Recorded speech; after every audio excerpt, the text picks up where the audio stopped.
Banco do Brasil derreteu aí nos últimos dias, muita gente jogando a toalha, falando que a ação não vale mais nada, que é melhor fugir desse negócio. E nesse vídeo eu quero te contar uma visão um pouquinho diferente, te passar a minha opinião para você definir aí se faz sentido ou não, você tomar a sua decisão, porque eu quero te trazer mais informações para você tomar uma decisão melhor. Então, qual que é a ideia aqui? Banco do Brasil já era, será? A gente sai aqui do Banco do Brasil, que estava quase nos R$ 30 ali no mês, praticamente um mês aí, né, pouco antes saiu o resultado do primeiro trimestre de 2025, e acumula aí agora no ano menos 11%, né? A ação estava subindo praticamente 20, né? Começou em R$ 24, chegou a quase 30 e agora foi tudo pro negativo. E aí o que a gente tem com isso, né? O que acontece sempre que a gente tem uma movimentação um pouco mais forte no mercado. Analistas começam a fugir, né? Quando a ação tá subindo, tá lá em cima, batendo alta histórica, máxima histórica, todo mundo manda comprar, fala que o pessoal vai ser mais 50%, mais 100%,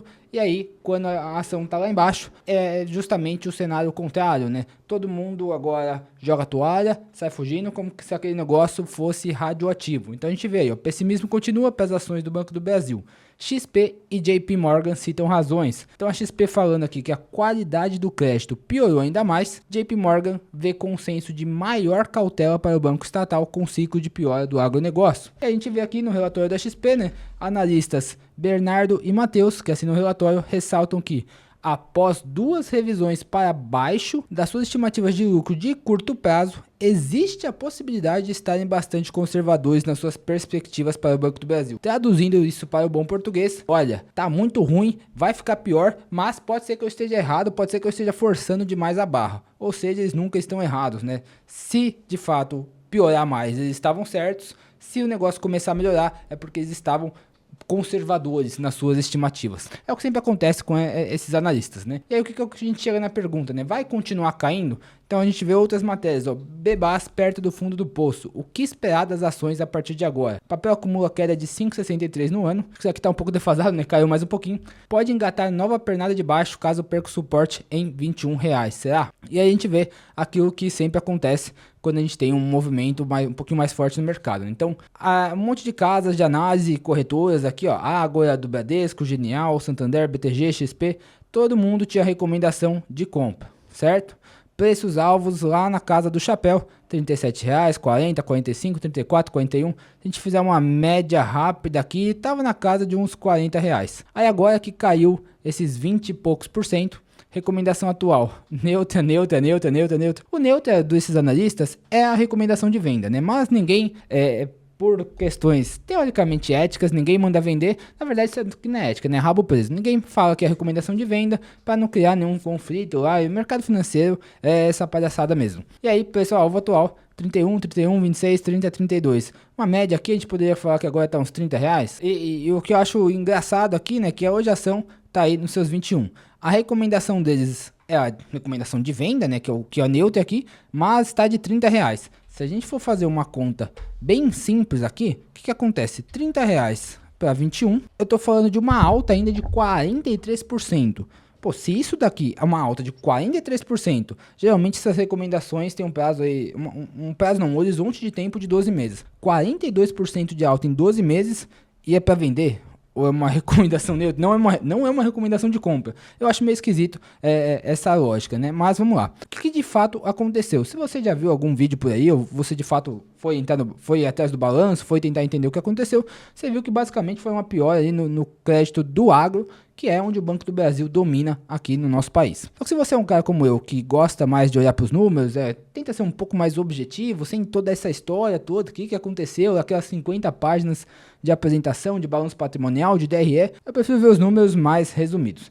E a ideia aqui é o seguinte, se a gente olha para o balanço trimestral, que eu nem sou tão fã assim de ver o trimestral, porque eu acho que é um período muito curto, mas qual que é esse pânico todo? É aqui, a gente vê que a receita financeira vinha subindo, bonito, beleza, legal. Aí agora, primeiro tri de 25, se a gente olha esse número, a gente vê aí uma queda na receita financeira de 83 bi para 71. E a gente vê o mais preocupante, lucro líquido de 8,7 para 4,2. Na verdade, no balanço estava falando 7,2, né? Não sei porque que esse aqui, o fundamentei, está 4,2. Mas, basicamente, o que eu quero te mostrar aqui? Esse número só caiu tanto porque esse número subiu bastante, que é a provisão de perdas, que é a piora na qualidade do crédito do agro. Ou seja, o banco está provisionando mais perdas para o setor do agro e essa provisão de perdas sai diretamente aqui do lucro líquido. Percebe que se a gente considerasse que a provisão de perdas ficasse mais ou menos igual, a gente está falando de tirar daqui 5,3 bilhões de reais. Se você joga esse 5,3 para cá, a gente já ia para um lucro líquido de 9,5, tá? Então, o banco ainda não teve esse prejuízo, essas perdas aí, mas está provisionado. E é mais ou menos assim que o banco trabalha. Então, é por isso que o lucro caiu tanto, que ficou todo esse pânico, que todo mundo saiu vendendo ação, desabou lá esses 20 e tantos %. E aí a gente vem aqui que isso ocasionou uma margem líquida de 6%. O ROI aqui não está aparecendo, mas a gente já olha.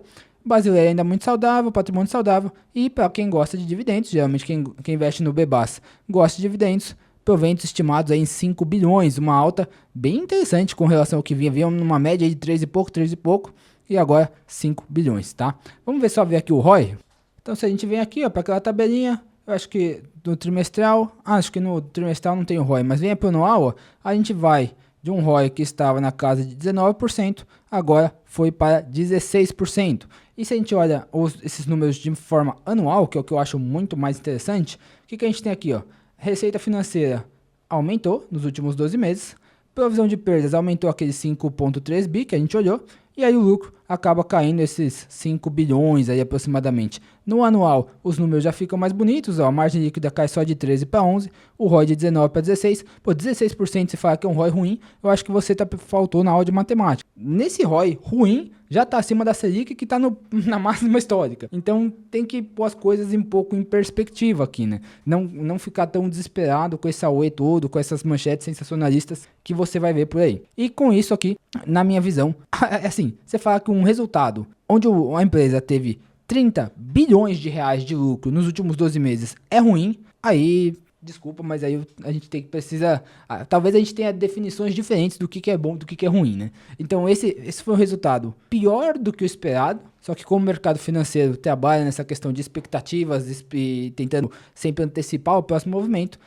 fazem todo esse escarcéu, todo esse furacão, toda essa tempestade em copo d'água, e é por isso que nesse momento é que a gente deveria, na verdade, buscar oportunidades. Então se a gente volta aqui, que é justamente o que eu estou falando nesse slide, compre ao som dos canhões. Provavelmente você já ouviu essa frase, né? Ficou famosa com o bom velhinho Warren Buffett. O que acontece aqui? Deixa eu tirar esse desenho. O banco caiu dos 29,15 aproximadamente que estava ali. Foi um pouco antes de sair o resultado. Desabou para a casa dos 25. Logo que saiu o resultado, foi caindo, até chegar aqui nos R$ 21, que coincidentemente é uma região de suporte, né? Esse amarelinho no meu gráfico, aqui eu marco as regiões de suporte aqui. Então isso daqui é uma região de suporte, chegou nos 21, bateu para cima, voltou 21 de novo, bateu para cima, voltou 21 de novo. E na minha visão, isso daqui pode ser uma baita janela de oportunidade, tanto para um tradezinho mais curto, para quem está buscando aí um ganho rápido, como para quem gosta de Banco do Brasil e quer manter a ação, quer acumular mais ações do Banco do Brasil, pode ser uma excelente oportunidade. Inclusive, é o que eu estou fazendo, né? Faça o que eu falo, mas faça também o que eu faço. Então, compre ações dos canhões. Banco do Brasil, hoje, dia que eu estou gravando esse vídeo, dia 10/7, teve aí uma compra. Eu comprei 1.000 açõezinhas, estão a R$ 21,20. Daí R$ 21.200. Ah, pode cair mais para baixo aqui em vir buscar esse outro suporte de R$19,55? Pode. Se acontecer isso, o que eu vou fazer? Vou comprar mais. A minha ideia aqui não é um hold de longo prazo, não estou mais muito com essa pegada aqui no Brasil, mas eu acredito que daqui, se segurar nesse suporte, dá para a gente buscar um ganho relativamente rápido, de uns 12%, mais ou menos até essa região dos 24, 25 reais, 12, 15%. E é isso que eu tô buscando, tá? E por que eu tô falando isso, né? Por que a gente não pode se desesperar nesses momentos onde parece que o mundo vai acabar, parece que a empresa vai fechar, que vai pedir falência, apesar de estar muito longe, já que a gente viu que teve aí 30 bilhões de reais de lucro. A gente tem que lembrar que essa questão de preço de ação é sempre uma questão de perspectiva, né? Se a gente olha para um ano do Banco do Brasil, a gente pode falar, pô, que ação ruim, né? Tá caindo aí 13%, Ibovespa tá subindo e tal. Claro que toda essa queda aconteceu daqui, né? Antes estava subindo aí bastante, a gente já viu, né? Saiu dos 24 reais, chegou aí nos 29, ó. Se a gente for fazer a conta certinho, 29 para 24, estava subindo mais de 20% no ano. e agora está caindo 12 por conta dessa queda desastrosa. Mas se a gente tira um pouco a lupa e tem uma perspectiva de mais longo prazo, 5 anos, o Banco do Brasil sobe aí mesmo com essa queda gigante, 95%. 95% se eu fizer uma conta errada aqui, né, que seria uma conta de juros simples e não considerar os juros compostos, estou falando de 19% ao ano, tá? Ou seja, seria um pouquinho menor essa rentabilidade com juros compostos, mas pô, ainda tá muito bom, bateu a renda fixa, bateu os fundos imobiliários, bateu bastante coisa aqui no Brasil, certo? E por que eu acho que o Banco do Brasil, das ações que a gente tem aqui na Bolsa Brasileira disponíveis, é uma das mais interessantes? Porque esse cara é uma máquina de gerar renda. Isso daqui é raridade, raríssimo a gente vê isso aqui, principalmente no Brasil, uma empresa com histórico de dividendos como esse, que definitivamente tem essa taxa de crescimento dos dividendos. Aqui saiu de um período ruim, né, da crise lá do governo Dilma, aqui no Brasil, e desde 16 até 24, a gente está falando de 8 anos de crescimento praticamente sempre constante, com exceção de 2021, né, que a gente teve um evento global que atrapalhou as coisas, mas um crescimento muito forte de dividendos. Esse ano parece que, ao que tudo indica, vai ficar próximo de 24, talvez não tenha uma alta, mas pelo que a gente viu lá na projeção do Fundamentei, pode ser que tenha, sim, proventos maiores do que 24, tá? Para quem gosta de receber dividendo, receber um pingadinho na conta, fique atento aí às próximas novidades. E um outro ponto importante, que aqui já está mais pro meu lado, né? Pouquíssima gente olha para isso. Quando você tem ação do Banco do Brasil, provavelmente se você gosta do BB, você gosta também da BB Seguridade, né? Que são ativos parecidos, são ativos muito correlacionados, né? O Banco do Brasil é dono da BB Seguridade. E aqui um trade, né? Uma operação interessante é monitorar essa troca entre as duas ações, essa relação entre as duas ações. Então, inclusive, agora está tendo uma oportunidade que eu tô até na dúvida se eu vou só ficar comprado no Banco do Brasil ou se eu vou incluir a BB Seguridade aqui na minha operação, porque a gente vê nesse gráfico aqui, que é a minha análise estatística, essas linhas coloridas, aqui a gente está num cenário bastante parecido quando a gente olha só para a ação do Banco do Brasil, né? Uma região de suporte, esse amarelinho, e essa linha vermelha é da minha análise estatística, mostra que a gente está numa boa região de compra, que a gente tem também esse potencial de pelo menos chegar nessa linha verde, ó, de uns 12%, é mais ou menos o que eu estou estimando lá para o Banco do Brasil, né? E a gente vê que das últimas vezes que chegou, né, aqui chegou na vermelha, até passou, mas depois subiu bastante, aqui chegou na vermelha, voltou para verde, aqui chegou na vermelha, mas desceu um pouquinho, né? Agora sim encontrou uma região um pouco mais de suporte e provavelmente isso daqui que vai acontecer, é isso que os meus testes e análises estatísticos me dizem. E aqui o que eu quero dizer é o seguinte, né? Mesmo que você não queira fazer esse tipo de operação, como eu, que é uma operação que usa um pouco de alavancagem inteligente, então nem uso dinheiro, que é justamente o que eu ensino dentro do Motor Dupla Renda, né? Minha comunidade, o meu curso, onde eu mostro como você busca mais renda com a tua carteira sem ter que aportar mais, fazendo mais com o dinheiro que você já tem, que o link vai estar aqui embaixo na descrição, caso você queira conhecer. Mas o que você pode pensar aqui, se você é uma pessoa que gosta do Banco do Brasil e gosta da BB Seguridade, quer ter ações dessas duas empresas. Ao invés de você sempre ter as duas ações de carteira, o que você pode tentar fazer é escolher momentos para estar em cada uma, escolher momentos onde o Banco do Brasil está mais barato em relação à BB Seguridade, não é no absoluto, é em relativo à BB Seguridade, e momentos do contrário. Por exemplo, aqui seria interessante você estar no Banco do Brasil, aqui seria interessante você trocar para a BB Seguridade, aqui você voltaria para o Banco do Brasil, aqui para a BB Seguridade, aqui você voltaria para o Banco do Brasil. Em algum momento aqui você voltaria para a BB Seguridade. Em cada uma dessas trocas aqui, você poderia estar buscando aí na casa, ó, se a gente olhar a distância está mais ou menos igual, então seria aí esses 10, 12% extra de retorno para a tua carteira de ações. E aí você pode converter esse rendimento extra em novas ações e aumentar o seu bolo muito mais rápido, né? Justamente assim que nasceu a troca de ações, uma estratégia que já botou tanto no meu bolso quanto no bolso dos membros da comunidade bastante dinheiro e muitas novas ações na faixa. Quando a gente fala de Banco do Brasil, a gente tem que lembrar que é uma empresa estatal e com empresa estatal, política está sempre no radar aí elevado ao quadrado, né? Então 2026 já começa a entrar no radar também, e se eu fosse você eu não esperaria chegar mais próximo ali, não, ainda está longe. A gente sabe que o mercado financeiro sempre tentando antecipar as coisas, então isso daqui muito em breve já vai começar a entrar mais no preço dos ativos. E a gente vê aí, ó, JP Morgan eleva a recomendação para a Bolsa Brasileira, então os mesmos caras que falaram que o Banco do Brasil é de se jogar fora, já estão aumentando aí a recomendação deles para a Bolsa como um todo, né? Um pouco contraditório, e cita mudança de regime nas eleições de 2026. Ao mesmo tempo, o banco rebaixou as avaliações sobre ações mexicanas de compra para neutro, ou seja, estão preferindo agora o Brasil em relação ao México, e essa mudança de regime, eu acredito que você já esteja entendendo o que é, né? é isso daqui, ó, acontecer.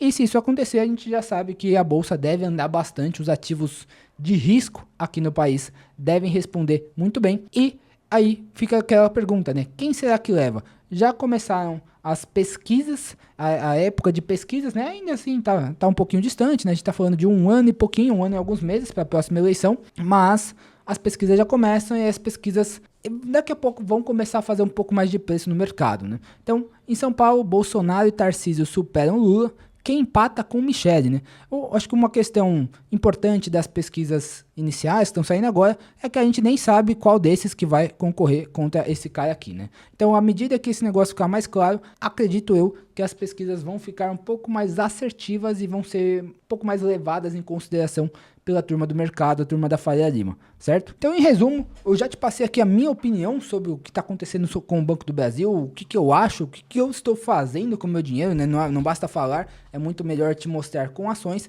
E eu tentei te trazer aqui um compilado de informações para que você consiga tomar uma decisão mais informada, uma decisão mais segura e uma decisão melhor sobre o que fazer com o seu dinheiro.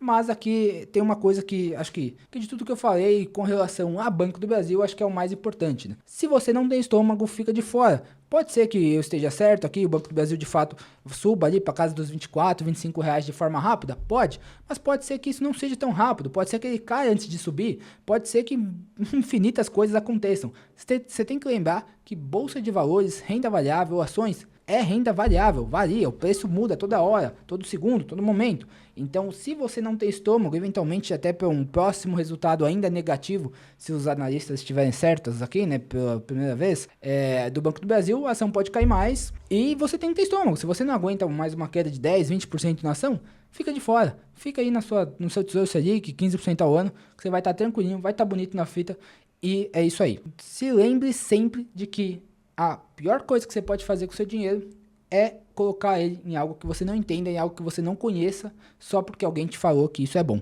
tá? Então faça a sua pesquisa, que você é o único responsável pelo seu dinheiro. Um grande abraço e até o próximo vídeo.